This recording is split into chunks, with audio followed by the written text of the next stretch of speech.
It's not that bad, I can explain. That is a baby estrelid finch, and yeah, that's what they're supposed to look like. This is what they look like all grown up. Those markings help the parents decide which chicks to feed and which chicks to let die. And that's because some birds will lay their egg in the nest of another and let the other bird raise their baby. Matter of fact, you know the first 4 letters of the word cuckoo? This is where that term comes from. So those specific markings help the mother avoid feeding a chick that isn't actually hers. And oftentimes, it's a chick with the brightest markings that gets the most food and attention from the parents. It's not racism, but it's in the area code. Once the chicks become old enough to feed themselves, the birthmarks start to fade away. Only problem is some brood parasite chicks have evolved to have similar markings to the others, which tricks the parents into feeding them as well, which usually screws the other demigorgons in the nest in the process. Cause sometimes evolution means you just get cuckooed, but you know, with the O silent. Moral of this video, work smarter, not harder. Here's a quick vision test. You have 3 seconds to find it starting now. Alright, time's up. If you counted 3 snakes, you're wrong because those aren't snakes, that's actually a moth. Specifically, it's an Atlas moth. And at almost 10 inches long, they're one of the largest ones out there. They're one of those animals nature told to f*** off because in their adult form, they can't eat because they don't have a mouth. Once they're fresh out the cocoon, they only live off whatever fat they already stored. Their only purpose in life is to make more of themselves and nothing more. Which is why nature's Xerox will just sit in one spot and wait for a male to come along and do his part just so the female can lay her eggs and die. These moths have at best 2 weeks before their expiration date, and since flying around and wasting energy only speedruns them through life, they just find a nice spot and sit there and move as little as possible. So to protect themselves and eventually the eggs they lay, they use their wings to cosplay as snakes to scare off anything that could be a threat. By the time their life trial ends, their eggs are ready to hatch and continue the generational jihad that is their existence. If God has favorites, this moth ain't one of them. Don't scroll, I can explain. It's not what it looks like, but it might be worse. It's actually a marine bristleworm called a Polychaete. This deep-sea worm was pulled from the bottom of the ocean by a fisherman who swore this demonic garden hose was smiling. The worm then proceeded to turn its face inside out. And that's because what looks like its head is actually a retractable pharynx. By the way, that's where yours is. These worms will regurgitate their own pharynx and then push them out their mouths to grab food and then suck it and whatever it caught right back in. Also, bristleworms are scavengers, meaning they eat all the things you would normally flush down a toilet. Now this is the part where I tell you they're not as bad as they look and they're completely harmless to humans. They bite when they feel threatened and the bristles can penetrate your skin like cactus spines. Since the spines can be difficult to remove by hand, it can lead to an infection if you don't get them out. Also, they can grow to 2-3 feet long and sometimes more. All that while looking like an uncircumcised paralysis demon. Have you ever heard of the headless chicken monster? Because if you haven't, I can guarantee it's not what you think. This is a Nypniastes, and it's actually a type of deep-sea cucumber. And when I say deep, I mean you'd have to dive up to 16,000 feet just to see this aquatic prolapsed anus in its natural. But if you ever dive that deep, the V would become silent because the water pressure would evict your lungs out of your mouth and turn your skeleton into paper mache. But the headless chicken has no bones and therefore no worries. They range in size from about 4 to 10 inches. How long it actually is depends on whether it's a man or woman measuring. If it's a guy with the ruler, it might magically gain an extra 2 inches. They're able to use those wings to swim above the ocean floor, which they do to avoid predators. Also, a lot of them are bioluminescent and they'll light up if you touch them. If you harass them too many times, their entire body lights up. And the reason is, even though it exposes itself to the entire ocean, it also reveals the position of the predator attacking it to a possibly bigger predator. Basically, if it goes down, it's taking you with it. Which is pretty creative considering most cucumbers just eat their organs out their anus and use the emotional damage as a security blanket. The more you know. I do not care. The blobfish is ugly. In any form. So let me see if I got this right. You and me, we do a collab together. We make a nice little video, you know, for the people. And then you turn around and slander my child?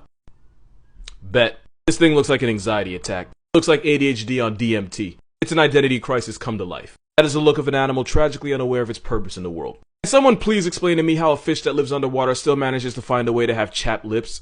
And for an animal with no hair follicles, why do I still get the feeling he has a receding hairline? Should have receded back into Satan's wet dream where it came from. It looks like the after picture in an anti-drug commercial. Also, it's a fish without scales, that's how I know it's a rough draft come to life. It looks like what happens when the post and draft buttons are way too close to each other. The telescope fish can swallow animals bigger than itself thanks to its stomach, but I still can't stomach the fact that this is an actual living entity. I'm only roasting this fish because it lives nearly 10,000 feet like 30 Statues of Liberty underwater in the armpit of the ocean. Me flaming it's the only warmth this LSD guppy's ever gonna get. Also, the way they reproduce is by non-guarding pelagic spawning, meaning they just spunk it up in the ocean and hope it hits the right thing, like a degenerate. Also, blobfish only look like that when you kidnap them from their home. This thing looks like Nemo's paralysis demon 24/7. I didn't want to do any of this, but you clearly did. This animal's proof that nice guys don't always finish last. This is a gelata baboon. It's the world's most intimidating vegan and they can roll in groups of up to 600. That is a gelada baboons. And usually it's the biggest, meanest monkey that earns the right to mate with all the females in the area. But researchers found that oftentimes females will slip away and hook up with the less aggressive, lower-ranking beta males. Now if they get caught, it gets ugly for everyone involved. So to avoid getting found out, the geladas will suppress the mating noises they usually make to avoid drawing attention to themselves. Since these geladas will typically make these loud cries in the act, you know it's the quiet couples that be doing something they ain't supposed to be doing. I don't think that just applies to monkeys, but that's besides the point. The beta male will only fix the female's plumbing when he's at least 70 feet away from the dominant male. Researchers also found that cheating couples that were caught and confronted ended up doing it again but being more secretive about it. And it turns out females are starting to lose interest in the hyper-aggressive alpha macho males and paying more attention to the nicer, respectful beta males. Again, we could easily not be talking about monkeys here. And apparently these nicer males will do things like groom her and even babysit the children of other monkeys just to earn her approval.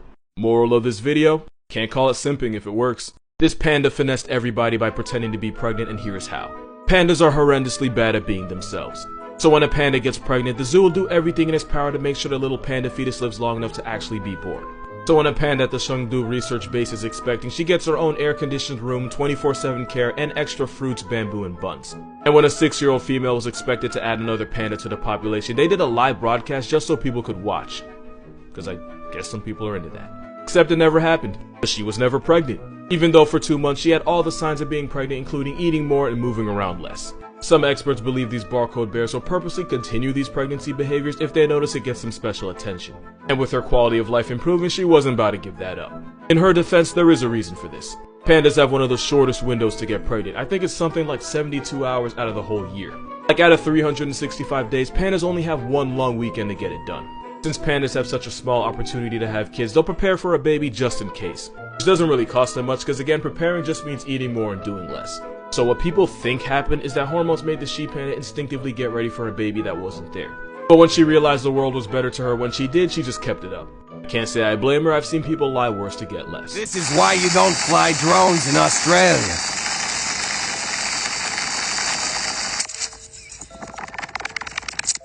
One of the biggest threats to an Australian way of life is the wedge-tailed eagle. They're the largest birds of prey down under and can have a wingspan of 7.5 feet, which makes this bird a Yao Ming long. One of these steroid tweeties allegedly had a wingspan of over 9 feet, and I'm only saying allegedly for my own mental health. They're insanely territorial and will attack virtually anything with a pulse. That includes this man's $80,000 drone that got falcon punched out of the sky. That's an NYU tuition's worth of drone that got put in a pack. These birds have been known to run fades with sheep, kangaroos, dingoes, 18-wheelers, children. If there wasn't a picture, nobody'd ever believe it. And if you ever go paragliding in Australia, just know you're playing Russian roulette with a shack-sized Jurassic reject. Moral of this video, Australia is just Satan's jungle gym. If I gave you 100 guesses, you still probably wouldn't guess the animal that cost this man his leg. So the story goes, in 2014, a wild animal was terrorizing a local village and charging at anyone that got too close. While trying to capture it, officials chased the panicking animal onto the property of this man, Huan Quanqi. The animal immediately attacked him, brutally mauling him and at one point crushed his right leg in its jaws. Huan described the mauling as easily the most painful thing he had ever experienced in his life. Villagers were able to get the beast off him and the man was rushed to the hospital where he underwent 7 hours of surgery to save his leg, which looked like it was hanging on by a thread. Even after 8 surgeries and months in the hospital, Juan was told that there was a chance his leg would still have to be amputated. All that because he picked the wrong day to be near a panda. Yeah, a panda did this. Side note, I feel like y'all forget that panda bears are still very much bears. But what you might not know is because pandas spend 10 to 16 hours of their lives eating bamboo every single day, they have some of the strongest jaws of any mammal. For reference, it's the same reason gorillas technically have a stronger bite than grizzlies. And it's why a motivated panda can make your arms see-through. And because bears usually go for the lower body, panda fades have resulted in torn ligaments, broken ankles, broken legs, and even ruptured tendons. Moral of this video, never trust an animal with the color scheme of a barcode, they're usually on demon timing. Friendly reminder that no matter how bad life gets, you will never be this snail. This is Jeremy. Jeremy was a garden snail with a mutation that made his shell coil to the left instead of the right. And because his organs were also in the wrong direction, he couldn't mate with other snails. And scientists spent years, like actual years, trying to find another lefty snail so Jeremy wouldn't have to die alone. There was even a viral hashtag #LeftySnail to help find Jeremy another. Eventually they found 2 possible options, one from England, one from Spain, all with the same 1 in a million lefty mutation. But then the 2 snails ignored Jeremy and started mating with each other instead. In people's terms, it's like if the Bachelor ended in an orgy that he wasn't invited to. The 2 snails made about 300 babies together, and Jeremy was responsible for exactly none of them. Eventually, Jeremy was able to find another partner, and this time he did make it to the end zone. Then he died, and none of his 56 alleged children had his mutation. I say alleged because it turns out his partner actually made it with snails before him, so we have no way of knowing how many of the children were actually his. Rest in peace Jeremy, cause God knows he ain't get to when he was alive.